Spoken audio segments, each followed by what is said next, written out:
ಎಷ್ಟರ ಮಟ್ಟಿಗೆ ಮುಖ್ಯಮಂತ್ರಿಗಳು ಅಧಿಕಾರವನ್ನ ದುರುಪಯೋಗ ಪಡಿಸಿಕೊಳ್ತಕ್ಕಂಥ ಕೆಲಸಕ್ಕೆ ಆಲ್ರೆಡಿ ಕೈ ಹಾಕಿದ್ದಾರೆ.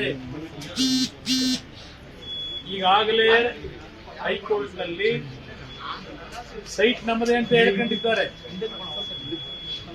ಜುಜುಬಿ ಸೈಟ್ ಅಂತ ಅವರ ಅಡ್ವೊಕೇಟ್ ಹೇಳಿದ್ದಾರೆ. ಅಲ್ಲಿ ಜನಪ್ರತಿನಿಧಿಗಳ ನ್ಯಾಯಾಲಯದಲ್ಲಿ ಲೋಕಾಯುಕ್ತಾಗಿ ಎನ್ಕ್ವೈರಿ ಆಗಬೇಕು ಅಂತ ಗೊತ್ತಾಗಿದೆ. ಈಗ ಆ ಪ್ರಾಪರ್ಟಿ ಕೋರ್ಟ್ ನ ಅಂಡರ್ ನಲ್ಲಿದೆ. ಆ ಪ್ರಾಪರ್ಟಿ ಇಲ್ಲ, ಅದಕ್ಕೆ ಅಲ್ಲಿ ಮಾತಾಡೋಣ ಅಂತ ಹೇಳಿದೆ ನಾನು. ಸೈಟ್ ನ ವಾಪಸ್ ಕೊಟ್ಟಿದ್ದೀವಿ, ವಾಪಸ್ ತಗೊಂಡ್ಬಿಡಿ ಅಂತ ಹೇಳಿದ್ರಲ್ಲ. ಯಾವ ಕಾಂಟ್ಯಾಕ್ಟ್ ನ ವಾಪಸ್ ಕೊಡ್ತಾರೆ ಅವರು? ಯಾರ ಸೈಟ್ ಅವರು? ಯಾಕೆ ಕೊಡ್ಲಿಕ್ಕೆ ಸಾಧ್ಯ ಅವರು? ಈಗ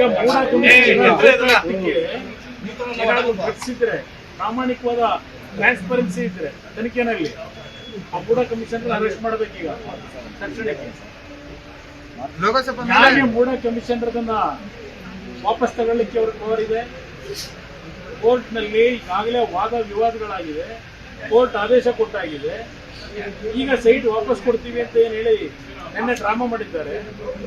ಯಾವ ಆಧಾರದ ಮೇಲೆ, ಯಾವ ಅಧಿಕಾರ ಉಪಯೋಗ ಮಾಡಿ ಆ ಸೈಟ್ ವಾಪಸ್ ತಗೊಳ್ಳೋಕೆ ಸಾಧ್ಯ? ಇವರು ಮಾತು ಹೆಂಗ್ ಬದಲಾವಣೆ ಮಾಡ್ತಾರೆ?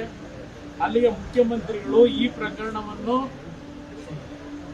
ಅವರ ಲೋಕಾಯುಕ್ತ ಅಧಿಕಾರಿಗಳನ್ನ ದುರುಪಯೋಗ ಪಡಿಸಿಕೊಳ್ಳೋದ್ರ ಮುಖಾಂತರ ಇವತ್ತು ಈ ಪ್ರಕರಣವನ್ನ ಮುಚ್ಚಾಕ್ತಕ್ಕಂಥದ್ದಕ್ಕೆ ನಿನ್ನೆ ಬೆಳೆ ಹೊಡೆಯ ಕೆಲಸ ಏನ್ ಮಾಡಿದ್ದಾರೆ. ಇದು ಯಾವುದೇ ಕಾರಣಕ್ಕೂ ಇವತ್ತು ಆ ಅಧಿಕಾರಿಯನ್ನ ದುರುಪಯೋಗ ಪಡಿಸಬೇಕಾದ್ರೆ ಯಾರ್ಯಾರು ಅವ್ರ ಮೇಲೆ ಇನ್ಫ್ಲೂಯೆನ್ಸ್ ಮಾಡಿದ್ದಾರೆ ಆ ಅಧಿಕಾರಿ ಮೇಲೆ ನಿನ್ನೆ ಸೈಟ್ ನ ವಾಪಸ್ ಪಡೆಯಲಿಕ್ಕೆ ಯಾರು ಪ್ರೆಜರ್ ಹಾಕಿದ್ದಾರೆ? ಈಗ ಎಲ್ಲ ತನಿಖೆ ಆಗಬೇಕಲ್ಲ. ಮತ್ತೆ ಆ ಅಧಿಕಾರಿ ನಿನ್ನೆಯ ಇಲ್ಲಿಗಲ್ ವೇನಲ್ಲಿ ಇವತ್ತು ಕೋರ್ಟ್ ನ ಆದೇಶವನ್ನ ಧಿಕ್ಕರಿಸಿ ಅಧಿಕಾರಿ ತಗೊಂಡ ನಿರ್ಧಾರವು ಕಂಟೆಂಪ್ಟ್ ಆಗುತ್ತೆ. ಬಹುಶಃ ಖಾತಾ ಬದಲಾವಣೆ ಮಾಡಿರ್ತಕ್ಕಂಥದ್ದು ಇದೆಲ್ಲ ಸಾಕ್ಷಿಗಳನ್ನ ತಿರುತ್ತಲಿಕ್ಕೆ ಈ ಸರ್ಕಾರ ಅಧಿಕಾರವನ್ನು ದುರುಪಯೋಗ ಪಡಿಸೋದ್ರ ಮುಖಾಂತರ ಸಿದ್ದರಾಮಯ್ಯ ನಂದು ಇದೆಂತದ್ದು ಬಹಳ ಪರಿಶುದ್ಧವಾದಂತ ಬಹಳ 30 ವರ್ಷದ ವ್ರತ ಯಾವ ರೀತಿ ಅಧಿಕಾರಿಗಳನ್ನ ದುರುಪಯೋಗ ಪಡಿಸ್ಕೊಳ್ತಕ್ಕಂಥದ್ರ ಮುಖಾಂತರ ನಡೀತಾ ಇದೆ. ಇದು ಅಷ್ಟು ಸುಲಭವಾಗಿ ಅರಗಿಸ್ಕೊಳ್ಳಿಕ್ಕೆ ಸಾಧ್ಯ ಇಲ್ಲ. ಅವರು ಅಧಿಕಾರಿನ ಲೋಕಾಯುಕ್ತ ಅಧಿಕಾರಿಗೆ ಹೇಳ್ತೀನಿ, ಇವತ್ತು ಕಾನೂನುಬದ್ಧವಾಗಿ ನೀವು ತನಿಖೆ ಮಾಡ್ತಾ ಇದ್ರೆ ಇವತ್ತು ಮೊದಲು ಆ ಮೂಡ ಅಧಿಕಾರಿನ ಅರೆಸ್ಟ್ ಮಾಡ್ತಾರೆ. ಕೇವಲ 12 ಗಂಟೆಲೇ ಖಾತೆಯನ್ನು ರದ್ದು ಮಾಡಿದ್ದಾರೆ. ಸಾಮಾನ್ಯ ಸಾಕ್ಷಿ ನಾಶ ಅಂತಕ್ಕಂಥದ್ದು ಮುಖ್ಯಮಂತ್ರಿಗಳಿಂದ ಆಗ್ತಾ ಇದೆಯೋ ಇಲ್ಲ ಅರ್ಬನ್ ಡೆವಲಪ್ಮೆಂಟ್ ಮಿನಿಸ್ಟ್ರಿಂದ ಆಗಿದೆಯೋ? ನಿನ್ನೆ ಡೈರೆಕ್ಷನ್ ಯಾರು ಅವ್ರಿಗೆ ಡೈರೆಕ್ಷನ್ ಕೊಟ್ಟವ್ರಿಗೆ ತಗೊಳ್ಳೋದಕ್ಕೆ ಲೀಗಲಿ ಅವಕಾಶ ಇದೆಯಾ? ಇದೆಲ್ಲ ಇವತ್ತು ತನಿಖೆ ಆಗ್ಬೇಕಲ್ವೇ? ಯಾರ ಸೈಟ್ ಅದು?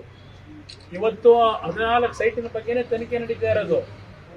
14 ಸೈಟಿಂದ ತನಿಖೆ ನಡೀಲಿಕ್ಕೆ ಆದೇಶ ಆದ್ಮೇಲೆ ಈಗ ಅದನ್ನ ಇವರು ಸರ್ಕಾರ ಇವತ್ತು ಮೂಡಾದಲ್ಲಿ ಅರ್ಜಿ ಕೊಟ್ಟ ತಕ್ಷಣ ತೆಗೆದುಕೊಳ್ಳೋದ್ರ ಮುಖಾಂತರ ಖಾತಾ ಬದಲಾವಣೆ ಮಾಡೋದು, ಸಾಕ್ಷಿಯನ್ನ ನಾಶ ಮಾಡ್ತಕ್ಕಂಥದ್ದಕ್ಕೆ ಈ ಸರ್ಕಾರ ಅಧಿಕಾರವನ್ನ ಯಾವ ರೀತಿ ದುರುಪಯೋಗ ಪಡಿಸ್ಕೊತಾ ಇದ್ದಾರೆ.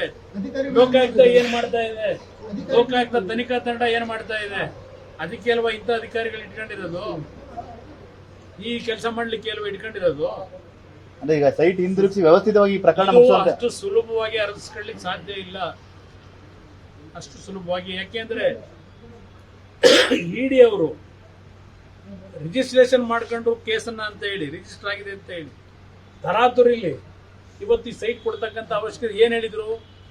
ಕಾನೂನುಬದ್ಧವಾಗಿರ್ತಕ್ಕಂಥ ನಮ್ಮ ಆಸ್ತಿ ಕಾನೂನು ಪ್ರಕಾರ 62 ಕೋಟಿ ಬೆಲೆ ಬಾಳ್ತದೆ.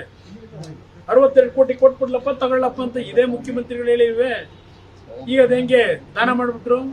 ಬೇಡ ಸೈಟ್ ಅಂತ. ಮನಿ ಲಾಂಡ್ರಿಂಗ್ ಇಲ್ಲ ಅಂದ್ರೆ 62 ಕೋಟಿ ಅವರೇ ಮಾತಾಡಿಲ್ವಾ? ಇವೆಲ್ಲ ಬರಲ್ವಾ ತನಿಖೆನಲ್ಲಿ? ಸುಮ್ಮನೆ ತನಿಖೆ ರಿಜಿಸ್ಟರ್ ಮಾಡ್ಕೊಂಡವ್ರ ಅವ್ರು ಬರ್ದಿರೋ ಪತ್ರ ನನ್ಗೆ ಗೊತ್ತಿಲ್ಲ ಅಂತ ಮುಖ್ಯಮಂತ್ರಿಗಳು ಎಷ್ಟರ ಮಟ್ಟಿಗೆ ನೋಡಿ. ಅವ್ರ ಪಾಪ ನನಗೆ ಅವ್ರ ಸೈಟ್ ವಾಪಸ್ ಕೊಟ್ಟಿರೋದೇ ನಂಗೆ ಗೊತ್ತಿಲ್ಲ. ನನ್ನ ಪತಿಗೆ ಏನು ತೊಂದರೆ ಆಗಬಾರ್ದು, ಇರುಸು ಮುರುಸು ಆಗಬಾರ್ದು ಅಂತ ಪಾಪ ಅವರೇ ವಾಲಂಟಿಯರ್ ತೀರ್ಮಾನ ತಗೊಂಡವ್ರೆ ಅಂತ ಆಗಿರುತ್ತೆ. ಮಗನ ಕೈಲಿ ಯಾಕೆ ಕಳಿಸಿದ್ರು?